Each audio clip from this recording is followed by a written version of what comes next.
बालेन चम्किँदा वैकल्पिक पार्टीको बिजोग। बालेनले अग्रता मात्र लिएनन्, कुलमत भन्दा बढी पनि उनी एक्लैले ल्याए। दर्शकवृन्द नमस्कार, म शङ्कर भुषाल, तपाईँ जगत खबर हेर्दै हुनुहुन्छ। सर्वप्रथम तपाईँ यो भिडियो कुन ठाउँबाट हेर्दै हुनुहुन्छ कृपया कमेन्ट गर्नुहोला। सुरुवाती अग्रता लिएका बालेनले दुई बलिया पार्टीका उम्मेद्वारलाई नजिक आउने अवसर समेत दिएका छैनन्। केही महिना अघिसम्म राजनीतिमा नामै नसुनिएका बालेन्द्रले काठमाडौँका मतदाताको मन जित्दा वैकल्पिक राजनीतिको नारा दिएको विवेकशील साझा पार्टीका उम्मेद्वारको अवस्था भने दयनीय छ। काठमाडौँ महानगरको मेयरकी उम्मेद्वार समीक्षा बास्कोटाले जम्मा 133 मात्रै मत प्राप्त गरेकी छन्, जबकि 2074को स्थानीय चुनावमा तत्कालीन विवेकशील नेपाली दल र साझा पार्टीका उम्मेद्वारले प्रमुख दलका उम्मेद्वारहरूलाई कडा चुनौती दिएका थिए।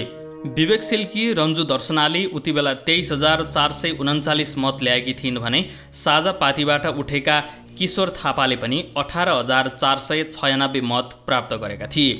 त्यही मतबाट हौसिएर पार्टी एकता गरेका विवेकशील र साझा मिलेर बनेको विवेकशील साझाले यसपटक नगण्य मत पाएको छ। काठमाडौँ मात्र होइन, ठुला सहरहरूमा विवेकशील साझाका उम्मेद्वारहरूले पाएको मत यस्तै छ। अहिलेसम्म बाराको फेटा गाउँपालिकामा एउटा वडाध्यक्ष जितेको छ भने त्यही पालिकामा 2वटा वडा गन्न बाँकी छँदासम्म अध्यक्षका उम्मेद्वार रुस्तम अन्सारीले अग्रता लिएका छन्। अन्यत्र अवस्था दयनीय छ।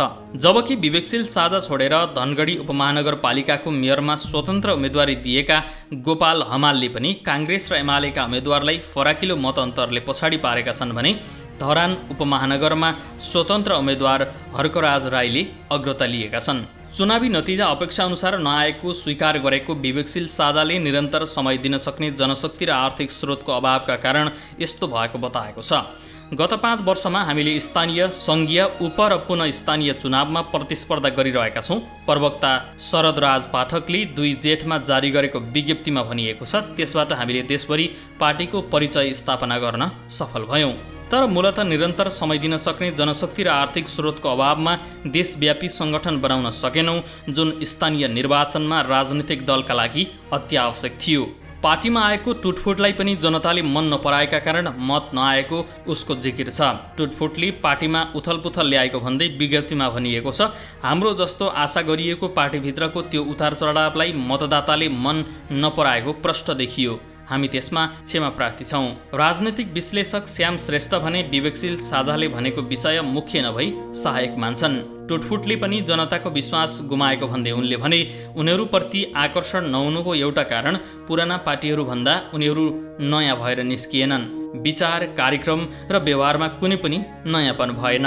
अर्को विवेकशील साझाले पछिल्लो समय लिएको वैचारिक रुझान भएको उनी बताउँछन्। राजावादी लाइन लिएपछि त्यो पार्टी अरूभन्दा नयाँ भएन, श्रेष्ठले भनेका छन्। त्यसले गर्दा जनताले उसलाई यस पटकको चुनावमा तिरस्कार गरेको जस्तो देखिन्छ।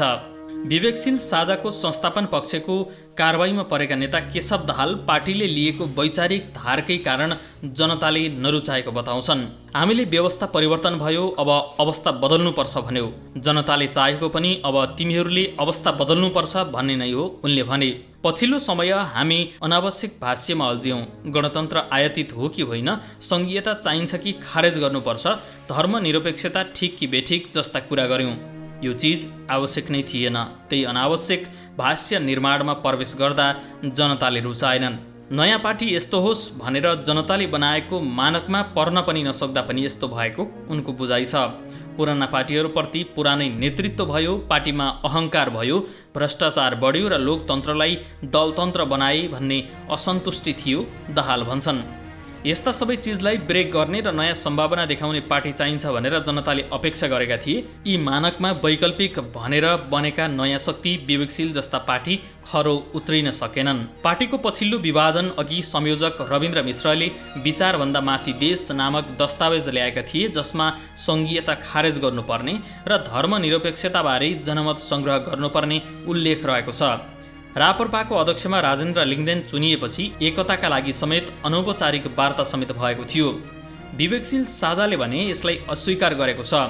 कतिपय टिप्पणीकार तथा सञ्चार माध्यमले पार्टीको अत्यन्तै कमजोर नतिजामा पार्टीले केही समय अघि अङ्गीकार गरेको विचारभन्दा माथि देश दस्तावेजको भूमिका रहेको विश्लेषण गरिरहेका छन्। प्रवक्ता पाठकको विज्ञप्तिमा भनिएको छ, अहिले मात्र होइन, सो दस्तावेज नआउँदै र पार्टीमा कुनै वैचारिक विवाद नहुँदै 2076 सालमा भएको उपनिर्वाचनमा पनि पार्टीले यस्तै कमजोर नतिजा भोग्नु परेको थियो, जुन सोचनीय विषय छ। वैकल्पिक राजनीति गर्ने भनेर आएका वैकल्पिक भनिएका पार्टीको अवस्था नाजुक बन्दा वैकल्पिक राजनीतिको स्पेस पनि खुम्चिएको हो कि भन्ने प्रश्न उठ्छ। दाहाल र श्रेष्ठ दुवै वैकल्पिक राजनीति गर्ने भनेर आएका पार्टी खुम्चिँदा वैकल्पिक राजनीतिको स्पेस नखुम्चिने बताउँछन्। दाहाल भन्छन्, चुनावमा स्वतन्त्र मान्छेहरूले जुन खालको मत प्राप्त गर्दैछन्, युवाहरूको जुन खालको राजनीतिमाथि हस्तक्षेप गर्ने गरी उम्मेदवारी भयो, त्यो जनताले कहीँ न कहीँ अनुमोदन गरे, त्यसबाट वैकल्पिक राजनीतिको स्पेस छ भन्ने देखियो। श्रेष्ठ पनि बालेन शाह लगायतका उम्मेदवारले पाएको मतले पनि वैकल्पिक राजनीतिको स्पेस छ भन्ने देखाएको बताउँछन्। जनताले परिवर्तन खोजेको देखिन्छ। उनी भन्छन्, बालेन शाहलाई भोट दिएको पनि उनले परिवर्तन पो ल्याउला कि भनेर हो। निम्न वर्गलाई लक्षित गरेर वैकल्पिक राजनीति गर्नेहरूका लागि 70% ठाउँ खाली भएको उनको जिकिर छ। नेपालमा मध्यम वर्ग भनेको करिब 29-30% मात्रै छ। उनी भन्छन्, बाँकी 70%का लागि राजनीति गर्न कोही आएनन्। नेपालमा तल्लो वर्गको राजनीति गर्ने को छ?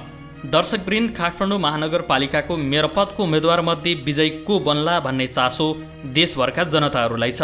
यता बालेनको अग्रताले बालेनले नै चुनाव जित्छन् कि भन्नेहरू पनि प्रशस्तै छन्। यसो भनिरहँदा नेकपा एमालेका मेयर पदका उम्मेद्वार केशव स्थापितले भने आफूले नै जित्ने दावी गरेका छन्। दर्शकवृन्द, तपाईँ के भन्नुहुन्छ? आफ्नो प्रतिक्रिया दिनुहोला।